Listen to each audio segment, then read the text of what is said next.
इकडे लक्ष द्या, आपल्याला ब्रेन डेव्हलपमेंट स्कॉलरशिप परीक्षा आहे। या परीक्षेमधला विज्ञानाचे काही घटक बघायचे आहेत। आता पहिलं लक्षात ठेवा, बीडीएस जी एक्झाम आहे, आता बीडीएस एक्झाम मध्ये तुम्हाला गणिताचा काही भाग आहे, काही विज्ञानाचा भाग आहे, आणि जो गणिताचा आणि विज्ञानाचा भाग आहे हा तुमच्या पाठ्यपुस्तकातला नाहीये। तर तो कुठला आहे, तर इयत्ता 9वी आणि 10वी मधला आहे। त्यामुळे आता आपण विज्ञानाचा एक काही भाग घेणार आहोत आणि तो जरा कठीण वाटतो। तो म्हणजे आपल्याला चॅप्टर नंबर बघायचा आहे, प्रकरण नंबर 3 आहे, गोलीय आरसे। आता नेमका आरसा म्हणजे काय आहे, तर आरशाचे प्रकार काय आहेत याची आपल्याला डिटेलमध्ये स्टडी करायची। पहिले एक लक्षात ठेवा, आरसा जो असतो, आरसा म्हणजे आपण रेग्युलर चेहरा जो बघतो तो आरशामध्ये बघतो, तो जो आरसा आहे तो आहे सपाट आरसा। तर लक्षात ठेवा, आरसा किंवा भिंग, आपल्याला पहिल्यांदा आरसा बघायचा, नंतर भिंग बघायचा। आरशाचे 2 प्रकार पडतात, एक आहे सपाट आरसा आणि दुसरा आहे गोलीय आरसा। आता सपाट आरसा आपण बघितलं, ज्याला प्लेन मिरर आपण म्हणतो। तो गोलीय आरसे कुठे असतात, फॉर एक्झाम्पल तुम्हाला गोलीय आरसे सांगतो कुठे असतात। आपण जर रस्त्यावर ज्यावेळी बघतो, रस्त्यावर ज्यावेळी टर्न असतो, त्या टर्नच्या ठिकाणी एक असं गोल असा आरसा लावलेला असतो आणि त्या आरशामध्ये आपल्याला दोन्ही साईडचं दिसतं ना, ते जे आरसे आहेत ना ते गोलीय आरशामध्ये मोडले जातात। पण नेमका आरसा कसा बनतो, तर लक्षात ठेवा, गोलीय आरशाचे 2 प्रकार पडतात। तर पहिला आहे अंतर्वक्र आरसा आणि बहिर्वक्र आरसा। आता अंतर्वक्र म्हणजे काय, तर पहिलं लक्षात ठेवायचंय, जे गोलीय आरसे आहेत त्यावरूनच गोलीय भिंग तयार होतात। आता पहिल्यांदा लक्षात ठेवा, अंतर्वक्र आरसा म्हणजे काय, तर लक्षात ठेवा, ज्याचा पृष्ठभाग गुळगुळीत आहे, कुठला, आतला पृष्ठभाग, म्हणजे अंतर म्हणजे आतला, आतील पृष्ठभाग जर गुळगुळीत असेल तर त्याला आपण अंतर्वक्र आरसा असं म्हणतो। गुळगुळीत असणे किंवा आतील भागावर जर प्रकाश किरणे जर पडत असतील तर त्याला आपण काय म्हणतो, अंतर्वक्र आरसा। पहिल्यांदा एक गोष्ट लक्षात ठेवा, आरसा आणि भिंग मध्ये फरक काय आहे, पहिल्यांदा तुम्हाला फरक हा लक्षात द्यायला पाहिजे। आता बघा, माझ्याजवळ ही 2 प्रकारचे आरसे आहेत, हे माझ्याजवळ 2 प्रकारचे आरसे आहेत, दिसतायत तुम्हाला आरसा। आरसा काय असणार आहे, आरसा म्हणजे काय, ज्यामध्ये आपली प्रतिमा दिसते। म्हणजे इथे जर आरसा बघितला तर इथून पूर्ण काय आहे, कलरचं कोटिंग आहे आणि हा आरसा आहे। हा आरसा 2 प्रकारचे आरसे तुम्हाला सांगितले। पहिलं सांगितलं मी अंतर्वक्र, म्हणजे ज्याचा आतील पृष्ठभाग, इथे जर बघितलं ना तुम्ही, आतील पृष्ठभाग गुळगुळीत आहे किंवा त्याच्यावर प्रकाश किरण पडणार आहे आणि ते परावर्तित होणार आहे।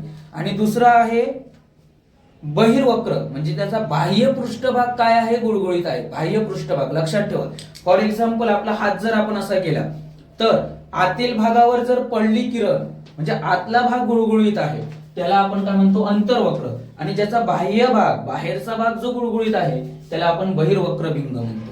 आता भिंग आणि आरशामध्ये फरक काय आहे, तर आरसा काय आहे बघा, आता आपण यामध्ये एक आरसा घेतला, जर यावर जर मी एखादं किरण टाकलं तर ते परावर्तित होतं। फॉर एक्झाम्पल इथे बघा, आता ह्या आरशावर मी किरण टाकलंय आणि ते कुठे गेलंय, त्याचं प्रतिबिंब, त्याचं परावर्तन ह्या बोर्डवर येतंय, व्हाईट बोर्डवर येतंय, दिसतंय आपल्याला, म्हणजे परावर्तित होतो, की आरपार जातो किरण मारलेला, आपण याच्यामध्ये किरण मारलेला आरपार जात नाही तर तो परावर्तित होतोय, अशा पद्धतीने तो आहे आरसा। कारण आरशामध्ये फक्त आपण टाकलेला किरण परावर्तित होतो, रिफ्लेक्ट होतोय, परंतु भिंग काय असतो, तर भिंग हा दोन्ही बाजूने काय असतो, पारदर्शक असतो। म्हणजे याच्यामध्ये जर आपण किरण टाकला तर तो किरण, जो किरण आपण स्वतःहून टाकतो, लक्षात ठेवा, जो किरण आपण स्वतःहून टाकतो ना तो असतो आपाती किरण, ज्याला आपण इंग्लिश मध्ये म्हणतो इन्सिडेंट रे। तो किरण टाकल्यावर तो आरपार जातो, त्यावेळी आपण त्याला भिंग म्हणतो, लक्षात ठेवा। परंतु आता आपल्याला पहिला अभ्यास करायचा आहे तो म्हणजे हा दोन आरशांचा, एक आहे लक्षात ठेवा अंतर्वक्र भिंग, एक बहिर्वक्र भिंग। डायग्रॅम जर विचारली, ही डायग्रॅम कोणाची आहे तर तुम्हाला सांगता यायला पाहिजे। समजा आतील पृष्ठभागावर जर आपाती किरण पडले तर तो आहे तुमचा अंतर्वक्र, आणि बाहेरील भागावर जर पृष्ठ किरण पडली तर तो बहिर्वक्र भिंग। आता ही ज्याही किरण पडतात ना, ते डायग्राम सुद्धा कशा पद्धतीने वेगवेगळ्या पद्धतीने तयार होतात। पहिलं लक्षात ठेवायचं, ज्यावेळी हा एक काय आहे, आपला बहिर्वक्र भिंग आहे, ह्या बहिर्वक्र भिंग आपल्याला माहिती आहे, याच्यावर जर आपण किरण टाकलं, हा जो आपण स्वतःहून किरण टाकतोय ना तो आहे इन्सिडेंट रे, ज्याला आपण आपाती किरण म्हणतो। म्हणजे आपाती किरण, हा झाला आपला आपाती किरण, आणि ह्या भिंगावरून किरण आपला रिफ्लेक्ट झालाय, रिफ्लेक्शन झालंय किरणचं, हा आहे आपाती किरण आणि हा आहे परावर्तित किरण. लक्षात ठेवायचं, किरणांचे दोन प्रकार होतात. जो किरण आपण स्वतःहून टाकतोय, हा स्वतःहून टाकलेला आहे, हा आपाती किरण झाला, आणि जो परावर्तित झालाय ना, तो परावर्तित किरण. ही पहिली गोष्ट लक्षात ठेवा. पण या भिंगांमध्ये ना थोड्या वेगळ्या अजून टाईप दिलेल्या आहेत. ह्या टाईप तुम्हाला विचारले जातात परीक्षामध्ये. आता तुम्ही जर पेपर ओपन करून बघितला तर तुम्हाला विचारतात, तर लक्षात कसं ठेवायचं बघा. आता पहिला आपण बघूया, जिथं काय बोललंय बघा, दोन्ही सरफेस, किंवा हा जर आपण सरफेस घेतला, हा जर आरसा घेतला, हा कोणता आहे, अंतर्वक्र आरसा आहे. हा अंतर्वक्र आरसा आहे आणि इकडे सुद्धा अंतर्वक्र आहे. तर लक्षात ठेवायचं, याला द्वि अंतर्वक्र म्हणतात. जर एका बाजूनच असेल आणि एका बाजून प्लेन असेल तर समतल अंतर्वक्र म्हणतात, आणि दोन्ही बाजूला असेल तर बहिर्वक्र म्हणतात. तसंच सेम द्विबहिर्वक्र, समतल बहिर्वक्र आणि अंतर्वक्र कसं ओळखायचं बघा. इथे उंच वटा आहे, ज्या ठिकाणी उंच वटा आहे, दोन्ही बाजूला जर उंच वटा असेल तर लक्षात ठेवायचं प्रकाश किरणे बाहेरच्या पृष्ठभागावर पडतात. आणि जर तुम्हाला खोलगट भाग दिसला ना तर लक्षात ठेवायचं ते अंतर्वक्र भिंग आहे. आणि हे त्यांचे 3 प्रकार दिलेले आहेत. आता ह्याचा उपयोग कुठे होतो, तर याचा जास्तीत जास्त उपयोग चष्मामध्ये होतो. चष्मा, ज्या आपला चष्मा आहे त्या चष्मामध्ये बघा, काही जणांना जवळचं दिसतं, काही जणांना जवळचं दिसत नाही, किंवा काही जणांना लांबचं दिसत नाही. अशा वेळी या भिंगांचा उपयोग केला जातो, आणि या भिंगांचा उपयोग आपण खास करून त्यासाठीच करतो. परंतु काही काही आरसे आहेत की अंतर्वक्र बहिर्वक्र भिंग, ह्या दोघांचे पहिल्यांदा लक्षात ठेवा. ही पहिली नॉर्मल कन्सेप्ट आहे, प्रकाश किरणे कुठे पडतात. आणि इथे एक गोष्ट लक्षात ठेवायचं, प्रकाश किरणे किंवा आपाती किरण ज्यावेळी पडतो त्यावेळी तो काय होतो, रिफ्लेक्ट होतो, काय होतो, परावर्तित होतो. लक्षात आलं. आता आपल्याला ना एक कन्सेप्ट लक्षात ठेवायची जी खूप गरजेची आहे. तर काही संज्ञा दिलेल्या आहेत, काही डेफिनेशन्स आहेत. आता आरसा कसा तयार होतो, तर इथे एक आपल्याला एक वर्तुळ दिलेलं आहे. आता वर्तुळ आपल्याला माहिती आहे, वर्तुळ जर असेल त्या वर्तुळामध्ये काय असतं, एक व्यास असतो, डायमीटर असतो, एक त्रिज्या असते, रेडियस असते, बरोबर ना. तर पहिली गोष्ट लक्षात ठेवायचं, ह्या वर्तुळाचा हा जो केंद्रबिंदू आहे ना, ज्याला आपण पॉइंट सी ने डिनोट केले, त्याला आपण वक्रता केंद्र म्हणतो. पण त्याला सी का म्हटलंय, कारण इंग्लिश मध्ये त्याला म्हणतात सेंटर ऑफ कर्वेचर. काय म्हणतात, सेंटर ऑफ कर्वेचर असं म्हणतात. म्हणून त्याला सी ने डिनोट केले जातं. जर आकृती आली किंवा सी बोललं तर त्याला म्हणायचं वक्रता केंद्र. म्हणजे आपला जो वर्तुळ आहे त्या वर्तुळाचा केंद्रबिंदू हा सी आहे. त्यानंतर काय लक्षात ठेवायचं, ही जी इमॅजिनरी बोलतोय ना, स्ट्रेट लाईन आहे, सरळ रेषा आहे, जी इमॅजिनरी आहे, लक्षात ठेव, इमॅजिनरी, त्याला आपण म्हणतो मुख्य अक्ष, किंवा इंग्लिश मध्ये म्हणतो त्याला प्रिन्सिपल ऍक्सिस. काय म्हणतो आपण, प्रिन्सिपल ऍक्सिस असं म्हणतो. आता हा मुख्य अक्ष आहे ना, ह्या पी पॉइंट कडे जाऊन, म्हणजे हा जो आपला आरसा आहे ना, हा आरसा कोणत्या प्रकारचा आहे बघा, आतील पृष्ठभागावर किरण पडतायत, म्हणजे हा अंतर्वक्र भिंग आहे किंवा आरसा आहे. हा जो पी पॉइंट आहे ना, पी, त्याला आपण म्हणतो पोल. काय म्हणतो, आरशाचा पोल, किंवा त्याला आपण ध्रुव असं म्हणतो. पी मीन्स ध्रुव, लक्षात ठेवायचं. आता एक गोष्ट बघा, हा पी आणि सी यांच्यामध्ये ना एफ आहे. आता एफ काय आहे, तर एफ आहे फोकल लेंथ, फोकस म्हणतो आपण त्याला, फोकस म्हणजेच काय आहे ते नाभीय, मुख्य नाभी असणार आहे. ती काय असणार आहे, मुख्य नाभी.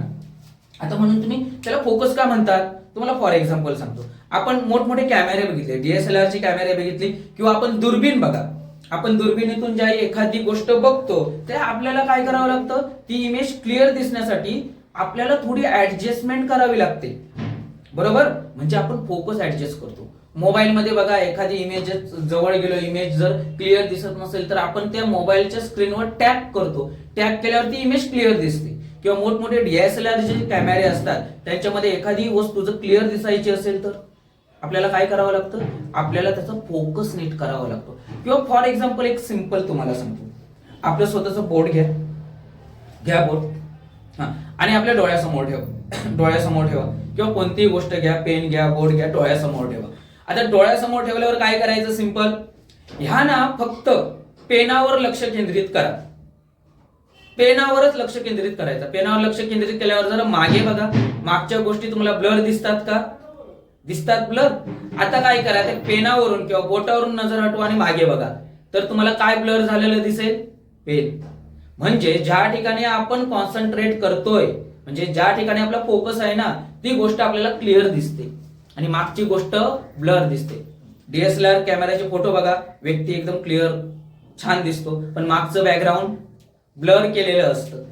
म्हणजेच काय, आपण इथे फोकस बघितला, ते इथे लक्षात ठेवा, फोकस म्हणजेच लक्षात ठेवायचा आहे मुख्य नाभी.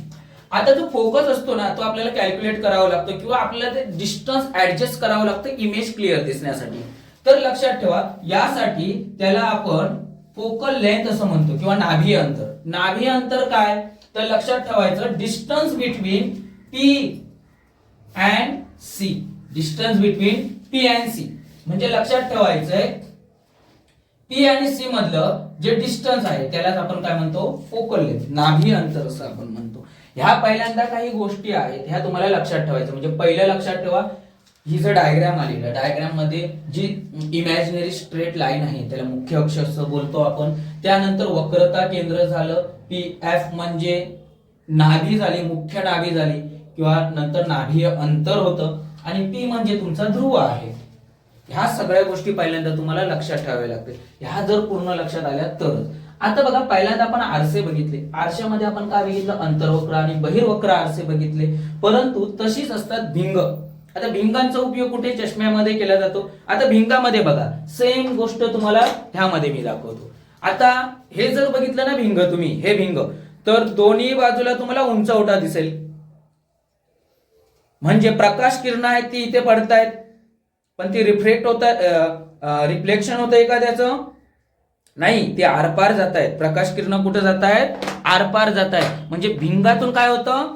जर आपण लाईट मारली तर ती आरपार जाते. अशा पद्धतीने काय जाते? ती आरपार जाते. लक्षात ठेवा. आता हे जे भिंग आहे, ज्याला दोन्ही बाजूला उंचवटा आहे, दोन्ही बाजूला उंचवटा आहे, लक्षात ठेवा, म्हणजे आपली प्रकाश किरणे उंच भागावर पडतायत. म्हणजे पृष्ठभाग कसा आहे त्याचा?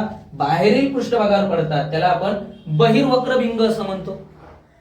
आणि ज्याची प्रकाश किरणे आतील भागावर पडतात त्याला आपण काय म्हणतो? अंतर्वक्र भिंग असं म्हणतो. लक्षात ठेवा. म्हणजे भिंगाचे सुद्धा दोन प्रकार आहेत. ही त्या पद्धतीची भिंग आहे आणि याचा उपयोग कसा करायचा आहे आपल्याला नेक्स्ट कन्सेप्ट मध्ये बघायचा आहे. म्हणजे याच्यापासून आपल्याला इमेज जनरेट करायची आहे, प्रतिमा बघायची आहे, आणि ती प्रतिमा बघण्यासाठी आपल्याला काही कन्सेप्ट आहेत ते आपण प्रॅक्टिकली करून बघणार आहोत. तर पहिली गोष्ट लक्षात ठेवायची आहे इथे, तर ती म्हणजे गोलीय आरसे, अंतर्वक्र बहिर्वक्र असते. लक्षात आल्या ह्या गोष्टी काय आहेत त्या, आणि भिंगांचे सुद्धा कन्सेप्ट तुम्हाला लक्षात ठेवायचे. प्लस द्वि अंतर्वक्र, समतल अंतर्वक्र आणि बहिर्वक्र आकृत्या बघा कशा आहेत त्या लक्षात ठेवा. आतील पृष्ठभागावर जर पडत असेल तर फक्त काय लक्षात ठेवायचं? दोन्ही बाजूला जर असेल तर द्वि अंतर्वक्र, एकाच बाजूला आणि एका बाजूला समान समतल असेल तर समतल, आणि दोन्ही बाजूला तोच आकार असेल तर बहिर्वक्र. सेम कन्सेप्ट इथे होते. ही एवढी कन्सेप्ट तुमच्या लक्षात आली. आता आपण पुढची कन्सेप्ट बघूया.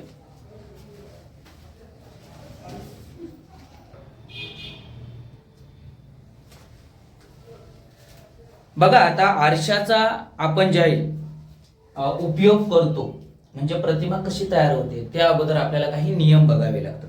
तर नियम बघा. आता फॉर एक्झाम्पल आपण हा कोणत्या प्रकारचा आरसा घेतलाय? बघा, हा प्रकारचा आरसा घेतला आहे, म्हणजे बाह्य पृष्ठभागावर त्याची किरण पडणार आहे, बरोबर की नाही? म्हणजे हा कोणत्या प्रकारचा आहे? बहिर्वक्र भिंग आहे. कोणता आहे? बहिर्वक्र भिंग आहे.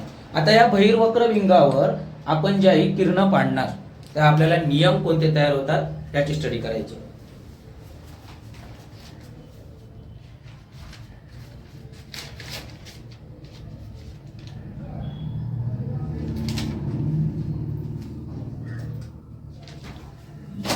आता बघा, पहिला नियम काय आहे तो सांगतो. समजा हा जो आपण आरसा काढलेला आहे, ह्या आरशामध्ये महत्वाचं काय आहे? बघा, इथे असणार आहे सी, इथे असणार आहे एफ, इथे सी, इथे असणार एफ, आणि इथे सी आणि इथे असणार आहे एफ. आता सी म्हणजे आपल्याला माहिती आहे काय आहे? सी म्हणजे सेंटर ऑफ कर्वेचर, मुख्य काय म्हणतो आपण त्याला? काय सेंटर ऑफ कर्वेचरला काय म्हटलंय आपण? मुख्य वक्रता केंद्र, बरोबर. काय म्हटलेलं आहे? वक्रता केंद्र. लक्षात ठेवा, सी म्हणजे वक्रता केंद्र, एफ म्हणजे मुख्य नाभी. तर पहिला नियम बघा, आपण पहिला नियम कसा लक्षात ठेवायचा आहे. तर बघा, आपण ज्यावेळी एखादा किरण म्हणजे स्ट्रेट लाईन येते, हा किरण आपण काय केला आहे, टाकलाय. कशावर टाकलाय, आरशावर टाकलाय. आता हा किरण काय होणार आहे, हा किरण आहे ना, हा मुख्य अक्षाला, लक्षात ठेवा, याला म्हणतो आपण आपाती किरण. नियम लक्षात ठेवायचे, आपाती किरण हा मुख्य अक्षाला, मुख्य जो अक्ष आहे ह्याला काय आहे, समांतर आहे. काय आहे, समांतर आहे. दिसतोय का, समांतर म्हणजे पॅरलल आहे. ही लाईन आणि ही लाईन स्ट्रेट आहे की नाही, दोन्ही म्हणजे दोन्ही पॅरलल आहे. व्हेन काय, incident ray is a parallel to principal axis. म्हणजेच काय लक्षात ठेवायचं आहे, ज्यावेळी आपला आपाती किरण मुख्य अक्षाला समांतर असेल त्यावेळी त्याच्यामधून जो परावर्तित किरण आहे ना, परावर्तित किरण हा मुख्य नाभीतून जातो. काय लक्षात ठेवायचं आहे, परावर्तित जो किरण आहे तो कुठून जातो, मुख्य नाभीमधून जातो. ही गोष्ट लक्षात ठेवायची. म्हणजे पहिला नियम काय आहे, जर आपला आपाती किरण मुख्य अक्षाला समांतर असेल तर परावर्तित किरण रिफ्लेक्टेड रे हा कशातून जातो, एफ मधून जातो. म्हणजेच काय जातो, मुख्य नाभीतून जातो. हा पहिला नियम. आता दुसरा नियम ह्याच्या अपोजिट आहे. दुसरा नियम ह्याच्या पूर्णपणे विरुद्ध आहे. काय, आपला जो आपाती किरण आहे, लक्षात ठेवा, आपाती किरण आहे तो समजा उलट, म्हणजेच काय, जर तो एफ मधून जात असेल, कशामधून, एफ म्हणजे मुख्य नाभीतून जात असेल. बघा, आपला आपाती किरण मुख्य नाभीतून असं गेला, हा आपाती किरण आहे, तर उलट काय होणार, परावर्तित किरण कसं असणार, समांतर असणार. तर परावर्तित किरण काय असणार आहे, मुख्य अक्षाला समांतर असणार. हा नियम लक्षात ठेवा. म्हणजे लक्षात ठेवा, बघा, आपला आपाती किरण मुख्य नाभीतून गेला आणि जो परावर्तित किरण आहे, ही लाईन खालची, ही बघा वरच्या रेषेला समांतर आहे. म्हणजेच परावर्तित जो किरण आहे ना, तो मुख्य अक्षाला काय आहे, समांतर आहे. लक्षात ठेवायचा. बघा, पहिला नियम काय होता, तर आपला आपाती किरण हा मुख्य अक्षाला काय आहे, समांतर आहे. परावर्तित किरण मुख्य नाभीतून जातो, म्हणजे फोकस मधून जातो. दुसरं, जर आपाती किरण जर आपला मुख्य नाभीतून जात असेल तर तो प्रिन्सिपल ऍक्सिसला काय असतो, समांतर असतो. आता तिसरा नियम एकदम सोपा आहे. नियम लक्षात आले तर आपल्याला सगळे डायग्राम कळतात. जर आपला आपाती किरण आहे तो सी मधून जात असेल, सी मधून म्हणजेच काय, वक्रता केंद्रामधून जर जात असेल, सेंटर ऑफ कर्वेचर मधून जात असेल, तर त्याचं डायरेक्शन चेंज होत नाही. तर तो ज्या रस्त्याने आला त्याच रस्त्याने काय जातो, रिटर्न जातो. लक्षात ठेवा, जर आपला आपाती किरण सी मधून, सेंटर ऑफ कर्वेचर म्हणजेच काय, वक्रता केंद्रातून जर जात असेल तर तो काय जातो, त्याचा परावर्तित किरण आहे त्याच मार्गाने रिटर्न जातो. म्हणजे 3 नियम तुम्हाला काय लक्षात ठेवायचा आहे. पहिला नियम, आपाती किरण मुख्य अक्षाला समांतर, तर परावर्तित किरण मुख्य नाभीतून जातो. दुसरं, जर आपला आपाती किरण मुख्य नाभीतून जात असेल तर परावर्तित किरण हा मुख्य अक्षाला समांतर असतो. आणि तिसरा नियम आपला आहे, जर आपला आपाती किरण सी म्हणजे वक्रता केंद्रामधून जात असेल तर त्याचा डायरेक्शन चेंज होत नाही, आहे त्याच मार्गाने रिटर्न जातो. हे 3 नियम आपल्याला काळजीपूर्वक अभ्यास करायचा आहे. लक्षात आले 3 नियम.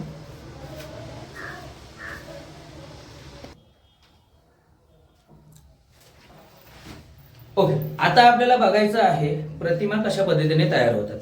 आता प्रतिमा म्हणजे नेमकं काय, फॉर एक्झाम्पल तुम्ही सांगतो, तुम्ही प्रोजेक्टर बघितलंय. प्रोजेक्टरवर काय करता, एक मशीन असते, त्या प्रोजेक्टरवर काय इमेज दाखवली जाते, ती इमेज पडद्यावर पडते आणि आपल्याला एक मोठी इमेज दिसते. जे प्रोजेक्टर आहे ना, ती जी कन्सेप्ट आहे तीच कन्सेप्ट यामध्ये आहे. आता पहिलं बघा, आता आपण ना पहिल्यांदा मी तुम्हाला डायग्रामॅटिक दाखवतो आणि त्यानंतर तुम्हाला मी प्रॅक्टिकल करून दाखवतो. पहिली गोष्ट घेऊया. समजा आता आपल्याला जे इमेज फॉर्मेशन करायचं आहे, प्रतिमा ज्या तयार करायच्या आहेत ह्या लेन्सवर करायच्या आहेत. म्हणजे आपल्याला ह्या लेन्सवर करायच्या आहेत. लेन्स म्हणजे भिंगावर आपल्याला प्रतिमा तयार करायच्या आहेत. तर भिंगाचा उपयोग करूया. तर पहिल्यांदा समजा आपण बहिर्वक्र भिंग अशा पद्धतीने घेतलं, तर पहिल्यांदा लक्षात ठेवायचं, बहिर्वक्र भिंगामध्ये एक लक्षात ठेवा, आपला सेंटर ऑफ कर्वेचर असतो सी, परंतु इथे असतो ओ. काय असतो, ओ. जो मिडलला असतो, इथून आपण सरळ काय करणार आहोत, लाईन स्ट्रेट करणार आहोत, ज्याला आपण काय म्हटलं, प्रिन्सिपल ऍक्सिस, काय म्हटलं, मुख्य अक्ष म्हटलंय त्याला. आता इथे लक्षात ठेवायचंय, इथे आपला एफ असतो, काय असतो, एफ. जर नुसतं आपला आरसा असता तर इथे आपला सी असता, परंतु आता इथे सेंटर ऑफ कर्वेचर नसणार. आता मुळात हा भिंग कसा तयार झाला तो तुम्हाला गंमत दाखवतो. समजा एक असं वर्तुळ आहे, असा एक वर्तुळ आहे समजा, आणि त्याच्या शेजारी असा एक मी वर्तुळ काढला. बघा, दोन वर्तुळ जर मी एकत्र घेतले तर ह्या बाजूला असा एक भिंग तयार होतो, आणि मी जर असं केलं तर हा बघा काय होतो, दोन वर्तुळ जे एकत्र येतात ते भिंग असतो, आणि इथे त्याचा असतो सेंटर पॉइंट. बघा लक्षात घ्या, इथं त्याचा असतो सी, बरोबर. म्हणजे दोन जर वर्तुळ आपण जर एकत्र आणले किंवा दोन स्पियर जर एकत्र आणले तर त्याचा भिंग तयार होतो. म्हणूनच लक्षात ठेवा, याचा जो ओ असतो त्या ओ ला म्हणतो आपण ऑप्टिक सेंटर. काय म्हणतो, ऑप्टिक सेंटर. आता इथे बघा, इथे एफ आहे, इथे सुद्धा एफ असणार, इथे असणार आहे 2f. काय असणार, 2f. हा f2 असणार आणि हा असणार आहे 2f2. आता f म्हणजे काय आपल्याला माहिती आहे, नाभीय अंतर. f म्हणजे काय असणार, नाभीय अंतर. लक्षात ठेवायचं. इथे c होता, आपण c घेतलेला नाहीये, तर 2f2 घेतलेला आहे. म्हणजे c च्या जागेवर 2f2 घेतलेला आहे, ह्या c च्या जागेवर 2f2 घेतलेला आहे. आता समजा आपण एक सफरचंद घेऊ किंवा एखादी वस्तू घेऊ. काय घेऊ, वस्तू म्हणजे ऑब्जेक्ट घेऊ. हा ऑब्जेक्ट ना, ऑब्जेक्ट माझा कुठे आहे, तर 2f2 आणि f च्या दरम्यान आहे किंवा मध्ये आहे. ह्या दोघांच्या मध्ये माझा असा ऑब्जेक्ट आहे. ऑब्जेक्ट दाखवताना मी असं दाखवीन, एक रेषा दाखवीन ऑब्जेक्ट दाखवताना, आणि त्याला मी सरळ नाव देतो ए आणि बी. काय देतो, ए बी देतो. आता काय लक्षात ठेवायचं, आपल्याला एक गोष्ट माहिती, हा भिंग आहे, भिंगावर जर आपण एखादा किरण मारला तर तो आरपार जाणार. म्हणजे आपल्याला ही जी प्रतिमा आहे ती कुठे भेटणार, भिंगाच्या दुसऱ्या बाजूला दिसणार, बरोबर. ही काय आहे, वस्तू. वस्तूची प्रतिमा आपल्याला भिंगाच्या दुसऱ्या बाजूला दिसणार. पण तिथं जर आरसा असता तर, जर तिथे असा आरसा असता तर तीच प्रतिमा भिंगाच्या दुसऱ्या बाजूला दिसणार नाही. तर ज्या बाजूला वस्तू आहे, ज्या बाजूला वस्तू आहे त्याच बाजूला आपली प्रतिमा तयार होते. पण एक गोष्ट लक्षात ठेवायची, शक्यतो सगळ्या प्रतिमा ह्या खालच्या बाजूला तयार होतात. कसं ते आता लक्षात घ्या. आता समजा आपली वस्तू AB ही एक वस्तू आहे, आणि ती वस्तू 2f2 आणि f च्या दरम्यान आहे, मध्ये आहे. तर इथे काय करायचं, सिंपल नियम क्रमांक 1 आणि नियम क्रमांक 2 वापरायचा. आपल्याकडे तिसरा नियम एवढ्यात न वापरायचा. नियम क्रमांक 1 आणि नियम क्रमांक 2 वापरायचा. नियम क्रमांक 3 कधी वापरायचा, तर ज्यावेळी वस्तू आपली, हा जो लेन्स आहे ना, भिंगाच्या जवळ असते, त्यावेळी नियम क्रमांक 3 वापरायचा. 1 आणि 3 वापरायचा. ही गोष्ट ध्यानात ठेवा. तर आता बघा, मी पहिल्यांदा नियम क्रमांक 1 वापरतो. नियम क्रमांक 1 काय आहे आपला, काय सांगतो, जर आपला आपाती किरण हा काय असेल, मुख्य अक्षाला समांतर असेल, तर तो कशातून जातो, मुख्य नाभीतून जातो. म्हणजे कुठून जाणार तो, मुख्य नाभीतून. गेला का, अपवर्तित किरण म्हणतो याला आपण. लक्षात ठेवा, जर आरसा असेल, एक गोष्ट ध्यानात ठेवायची, जर आपला आरसा असेल आणि आरशावर मारलेला किरण हा आपाती किरण असतो, आणि हा असतो परावर्तित किरण. परावर्तित किरण. परंतु जर आपण भिंग वापरलं ना, भिंग, असं भिंग वापरलं तर या भिंगाच्या आरपार किरण जातो. म्हणजे पहिला किरण असतो आपला आपाती किरण, आपाती किरण. पण आरपार गेल्यामुळे हा जो किरण आहे ना, याला म्हणतो आपण अपवर्तित किरण, रिफ्रॅक्टेड रे. काय म्हणणार त्याला आपण, अपवर्तित.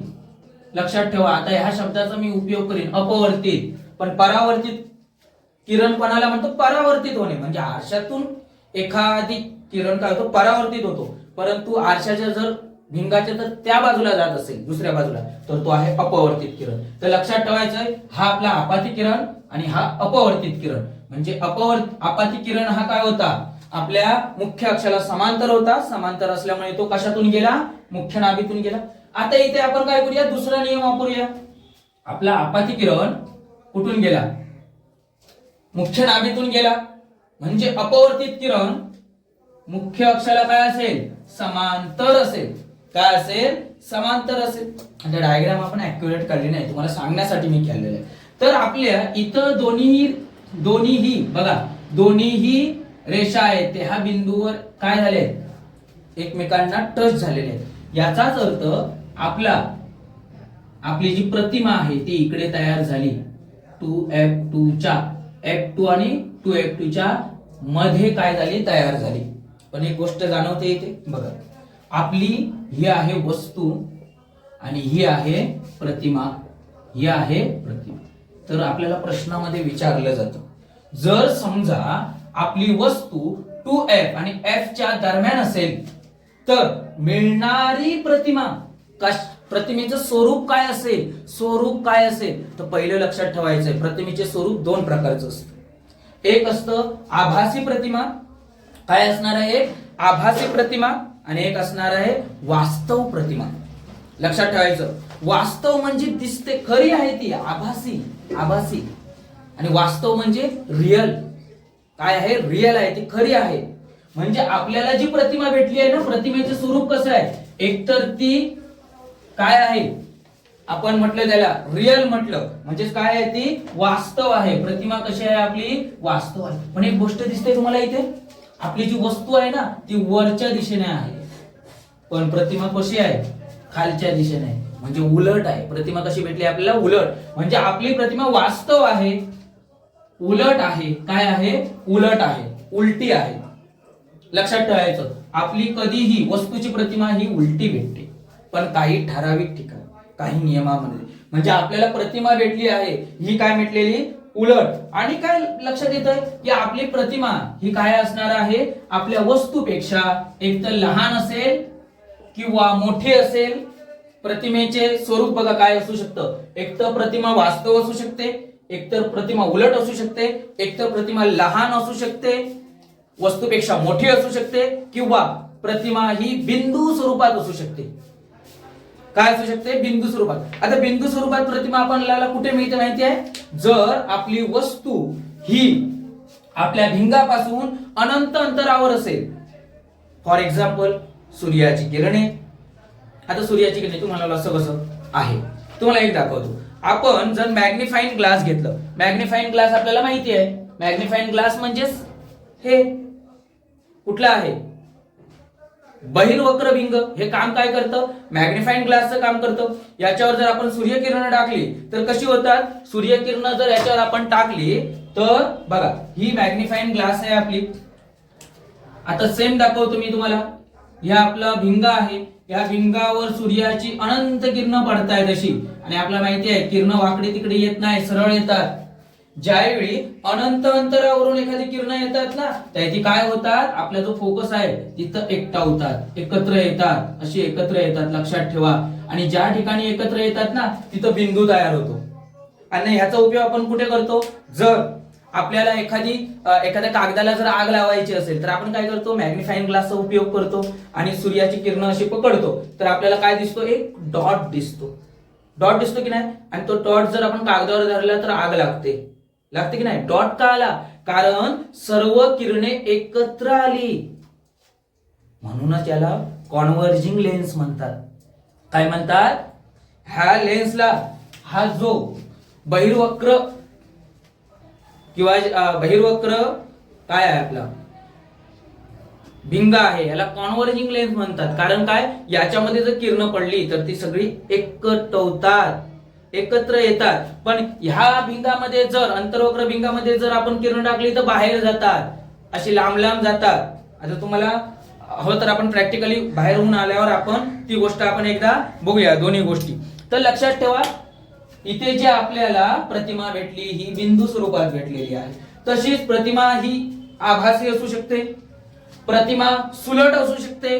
सुलट म्हणजेच काय, आपल्याला प्रतिमा वरच्या बाजूला सुद्धा भेटू शकते. म्हणजे कुठे भेटती, आपला प्रोजेक्टर असतो बघा, प्रोजेक्टरवर प्रतिमा आपल्याला, जर प्रोजेक्टर तुम्ही बघितलात ना, प्रोजेक्टर कधी लावला ना तर त्याचा जो लेन्स असतो ना, त्या लेन्स कडे बघा.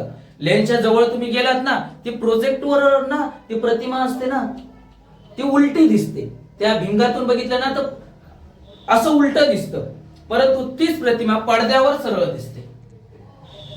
कधीतरी ऑब्झर्वेशन करा या गोष्टीचं. किंवा तुम्ही थिएटरमध्ये गेलात पिक्चर बघायला, तर त्या बाजूला मोठा असा स्क्रीन असतो समोर आणि तिकडे प्रोजेक्टर असतो. तुम्ही जर मागे प्रोजेक्टरवर बघितलात ना, तर प्रतिमा उलटी दिसते आणि तीच काय होते, सरळ दिसते. आता ही गोष्ट ह्याच भागात होते का, तर नाही. आपल्याला आपल्या डोळ्यांना ज्या गोष्टी दिसत आहेत ना, लक्षात ठेवा, आपला जो डोळा आहे ना, डोळा समजा मी अशी छोटीशी आकृती काढतो समजण्यासाठी. आपण असा एक डोळा काढला, आपला मानवी डोळा बोलतोय हा मी, मानवी डोळा जर आपण काढला तर इथे असतं नेत्रपटल. नेत्रपटल ज्याला इंग्लिश मध्ये म्हणतो आपण रेटिना. इथे सुद्धा ना आपल्या डोळ्यामध्ये एक असा लेन्स असतो. लक्षात ठेवा, आपल्या डोळ्यांमध्ये ज्याही प्रकाश किरण पडतात, म्हणजे आपण एखादी ज्याही वस्तू बघतो ना, ती वस्तू आपल्या नेत्रपटलावर अशा पद्धतीने पडते आणि नेत्रपटलावर आपल्याला काय दिसतं माहितीये, प्रतिमा. इथे काय दिसली आपल्याला, प्रतिमा उलट दिसली की नाही. आपल्या नेत्रपटलावर सुद्धा आपण ज्या ज्या गोष्टी हा भोवताली बघतो त्या सगळ्या गोष्टी आपल्याला उलट दिसतात.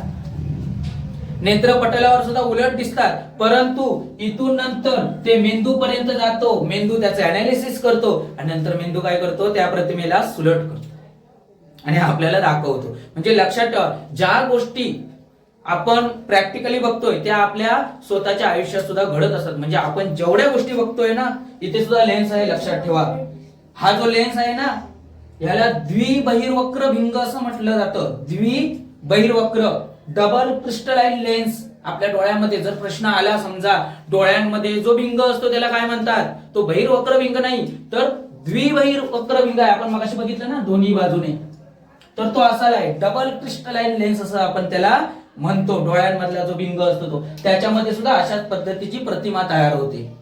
तर लक्षात ठेवायचं, ही आपण डायग्राम बघितली, पण ऍक्च्युअल मध्ये प्रतिमा कशी दिसतात ते आपण काय करूया, प्रॅक्टिकलच्या स्वरूपात आता इथे आपण बघणार आहोत. ओके,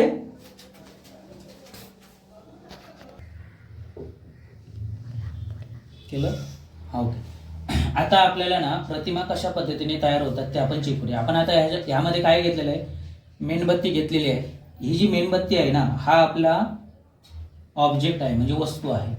वस्तूची प्रतिमा ह्या शीटवर येणार आहे. पहिल्यांदा मी तुम्हाला काय सांगितलं, हा आपला काय आहे, आरसा आहे, बरोबर की नाही. जर आरसा जो आहे, आरशाची जो किरण आहे, आपण काय मगाशी म्हटलं तिथे आपाती किरण असला तर तो परावर्तित होतो. म्हणजे याच्यावर जर आपण एखादा किरण टाकला अशा पद्धतीने, तर तो इथे आता आपल्याला काय होईल, तो क्लिअर एवढा दिसणार नाही, पण आपल्याला जास्त करून लेन्स बघायचा. आता इथे बघा, हा घेतलेला आहे मी पुढे. आता इथे बघा, हे काय लक्षात ठेवायचं माहितीये, आता आपल्याला एक गोष्ट माहिती आहे, आपली जी वस्तू आहे ही इथे आहे, त्यानंतर आपली आरसा आहे तो इथे आहे, आणि आता जर तुम्ही नीट बघितला तर तिथे एक प्रतिमा तयार होईल. इमेज दिसते, इमेज बघा कुठे तयार झाली, एकदम क्लिअर झाली का, दिसते. कशी दिसते तुम्हाला मेणबत्ती, उलटी दिसते की सरळ दिसते, उलटी दिसते ना, ज्योत त्याची काय दिसते, उलटी. पण हे जे एवढं अंतर आहे ना, हे बघा, हे अंतर हे दिसतंय तुम्हाला, ही मेणबत्ती आहे आणि हे जे अंतर आहे ना, हे एवढं अंतर आपल्याला लक्षात ठेवायला लागतं. म्हणजे हा आपला आरसा आहे आणि आरशाच्या इकडे वस्तू आहे, आणि प्रतिमा कुठे तयार झाली, ज्या ठिकाणी वस्तू आहे ना त्या ठिकाणी प्रतिमा तयार झाली बघा.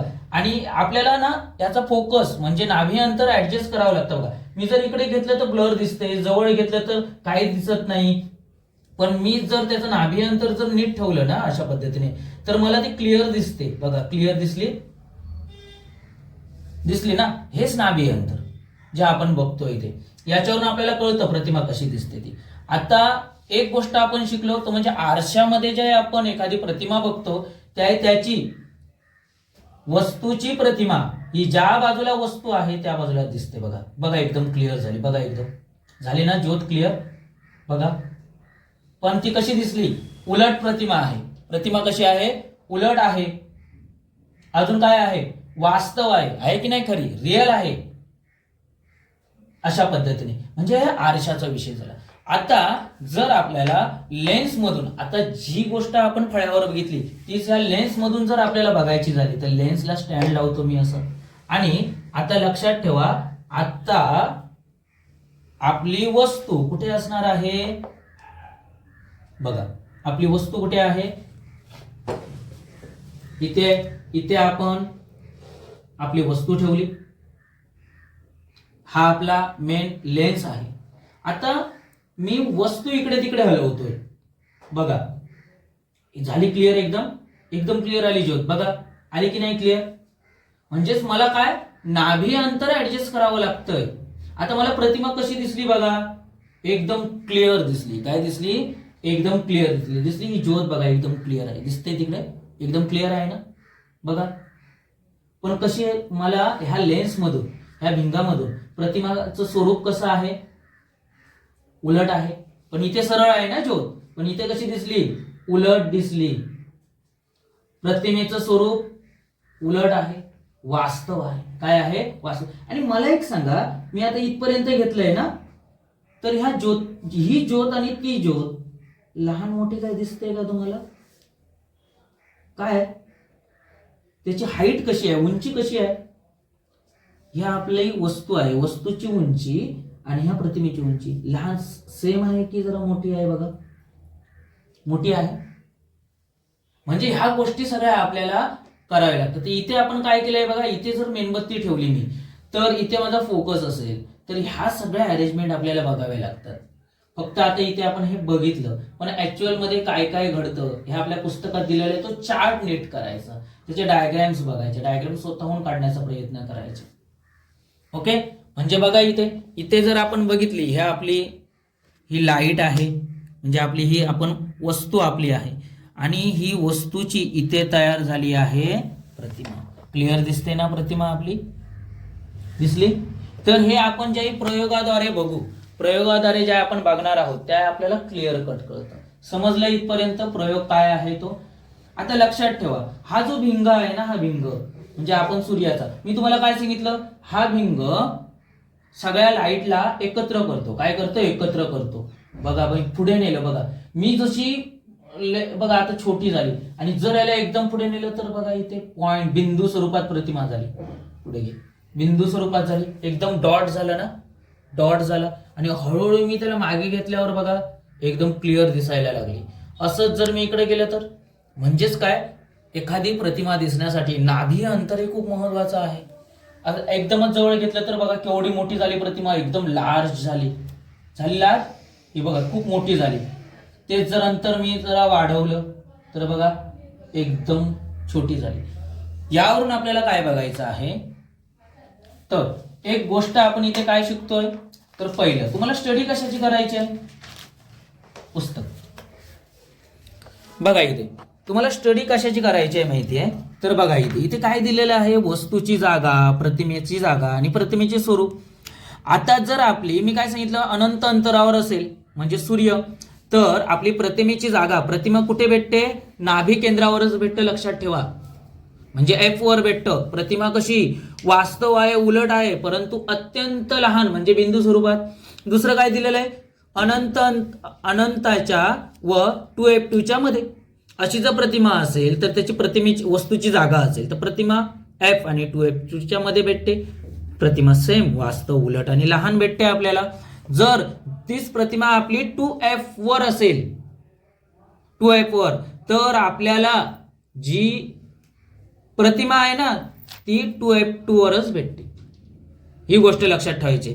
पण मगाशी आपण फळ्यावर बघितल्याप्रमाणे काय, 2F2 आणि F च्या मध्ये असेल तर 2F2 च्या व अनंताच्या मागे भेटेल, मध्ये भेटेल, दोघांच्या मध्ये भेटेल. जर F वर असेल तर अनंतावर भेटेल. इन्फिनाइट डिस्टन्सवर आपल्याला काय भेटणार? F वर म्हणजे फोकसवर, मुख्य नाभीवर असेल तर वस्तूची जागा ही अनंतावर असेल. आणि F आणि ध्रुवाच्या मध्ये असेल तर इथे मात्र गंमत आहे, जर एकदम जवळ असेल तर वस्तूच्याच बाजूला आपल्याला प्रतिमा भेटते. मात्र कशी भेटते? ही सगळ्या प्रतिमा ह्या वास्तव. एकच प्रश्न आपल्याला इथे महत्वाचा आहे, तो म्हणजे बघा इथे अनंत अंतरावर, अनंताच्या आणि F च्या मध्ये, 2F वर, 2F आणि F च्या मध्ये, F वर जर असेल तर सगळ्या प्रतिमा आपल्याला वास्तव मिळतात, उलट मिळतात, मोठ्या मिळतात, लहान मिळतात. परंतु जर एफ आणि ध्रुवाच्या मध्ये जर असेल तर लक्षात ठेवा, इथे लक्षात ठेवा, या फळ्यावर मी तुम्हाला दाखवतो. जर समजा आपला इथे भिंग आहे, इथे आपला काय असणार आहे, एफ असणार आहे, 2F असणार आहे, आणि इकडे आपला असणार आहे एफ आणि 2F2 असणार आहे, F2. जर आपली जी वस्तू आहे ना ती ह्या दोघांच्या मध्ये म्हणजे भिंगाच्या अगदी जवळ असेल ना, तर आपली जी प्रतिमा तयार होते ना, ही कुठे मिळते माहितीये? ही डायग्राम खूप महत्वाची आहे. डायग्राम तुम्हाला विचारणार नाही, परंतु बघा, पहिला नियम वापरला, दुसरा नियम वापरला, आणि ही प्रतिमा आपल्याला ज्या ठिकाणी वस्तू आहे तिथं अशी मोठी भेटते. म्हणजे एकच गोष्ट लक्षात ठेवायची, दोन्हीमध्ये, भिंगामध्ये आणि आरशामध्ये, जर आपली वस्तू एफ आणि भिंगाच्या मध्ये असेल, म्हणजेच भिंगाच्या जर जवळ असेल, तर लक्षात ठेवायचं आपल्याला प्रतिमा सुलट भेटते, उलट भेटत नाही, कारण ती ज्या ठिकाणी वस्तू आहे त्याच बाजूला भेटते. ही गोष्ट तुम्हाला लक्षात ठेवायची आहे. हा एकमेव पॉइंट आहे. आणि यावरूनच तुम्हाला ह्या पुस्तकामधलं जे प्रश्न आहेत ते पाठ करायचे आहेत, वाचायचे आहेत, एकदा सोडवायचे आहेत, वाचायचे आहेत. आणि ह्यासाठी हा जो सगळा अभ्यास आहे, ह्या अभ्यासासाठी तुम्ही कोणतं पुस्तक रेफर कराल? कितवीचं पुस्तक रेफर करणार तुम्ही? 9वीचं आणि 10वीचं. जर तुम्हाला मार्क घ्यायचे असतील तर तुम्हाला 9वी आणि 10वी, 9वीला आहे आरसा आणि आरशाचा प्रकार, आणि 10वीला आहे भिंगा आणि भिंगाचा प्रकार. हे दोन जर चॅप्टर तुम्ही जर नीट वाचलास ना, तर तुम्हाला कोणत्याही प्रकारचा कोणतेही प्रश्न होते तुमचा अभ्यास होणार. त्यासाठी काय करायचं, आता मी तुम्हाला थोडक्यात ह्या संकल्पना स्पष्ट केलेल्या आहेत. तर तुम्ही इयत्ता 9वी आणि 10वीचं, 9वीसाठी आरसा आणि 10वीसाठी भिंग, हे जर चॅप्टर पूर्ण वाचले तर तुम्हाला ह्या प्रश्नावर, ह्या धड्यावर कोणताही प्रश्न आला तरी तुम्ही त्याचं उत्तर इझिली लिहू शकता. समजलाय कन्सेप्ट? ओके.